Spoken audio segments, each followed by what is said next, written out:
Hello everybody, welcome back to another video, and in this video we'll be looking at taking the derivative of the inverse tangent of x. And what we'll be doing is we'll be following a similar solution development to the previous two videos that I did when we're taking the derivative of the inverse sine and cosine of x. So what we need to do is we need to use a very specific method of differentiation, and that is namely implicit differentiation. So for that we set some function y to be equal to whatever we're taking the derivative of, because we're taking the dy by dx. So here we're setting y to be the inverse tangent of x.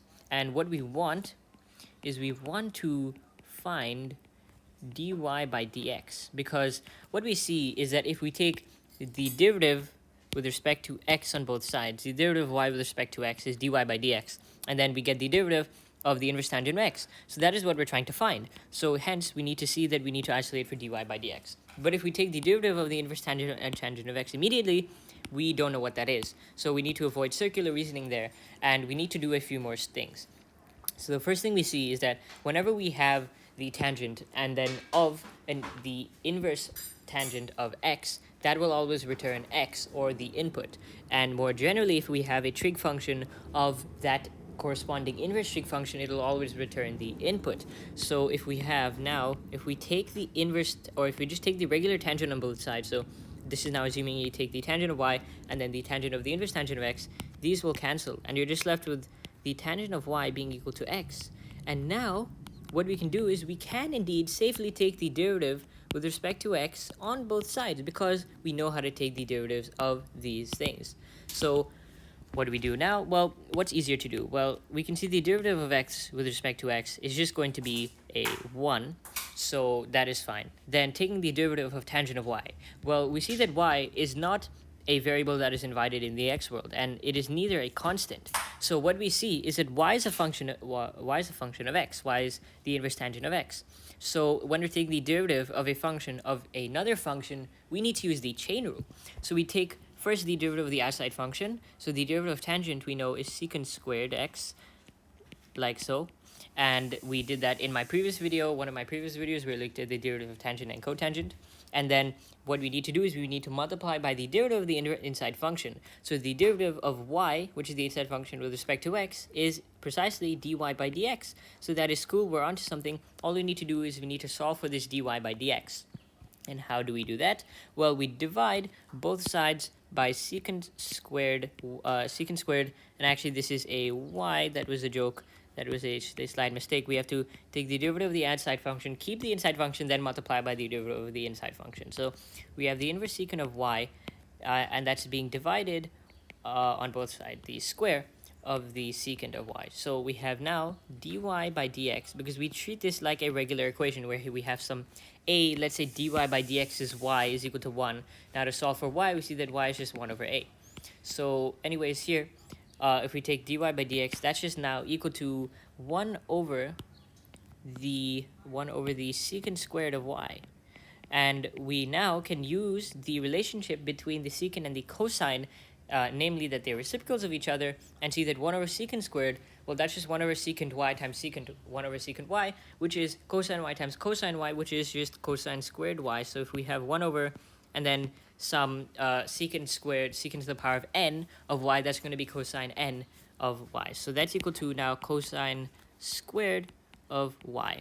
And now what we can do finally is get everything in terms of x. So what is our y? Our y is the inverse tangent of x. So what we see is that the derivative of y with respect to x is just going to be the cosine squared of the inverse tangent of x. And as I've done in my previous videos, we notice that we have a structure where we have a trigonometric function being applied to an inverse trigonometric function, and those can always be simplified into some kind of expression with just some polynomials or radicals and with a quotient. So what we see here is that the inverse tangent of x, or in general any inverse trigonometric function, will take in a ratio of two sides that correspond to the definition of that regular trigonometric function and then spit out an angle.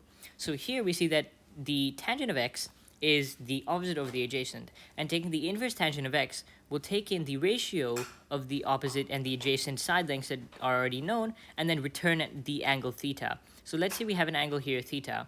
then we know that we're taking the inverse tangent of x. And because we know x is the same thing as x over 1, taking the inverse tangent of x must mean that we have side lengths that correspond to the opposite over the adjacent ratio, which must be here x over 1. And then, of course, solving for the hypotenuse, we just use Pythagoras' theorem. We see that we have the square root of a squared plus b squared is c, so we have 1 squared, which is 1 plus x squared. And here, what we see is that we're applying the cosine now to this theta, because we know that this returns some theta. Now all we're doing is we're taking the cosine squared of theta. So all we need to do is refer to this triangle, see that cosine is the adjacent of the hypotenuse. So we finally see that dy by dx is, now let's just look at the regular cosine. So the cosine of theta will be the adjacent, which is 1 over, and then the hypotenuse, which is 1 plus the square root of 1 plus x squared, and we're squaring that because we're taking cosine squared.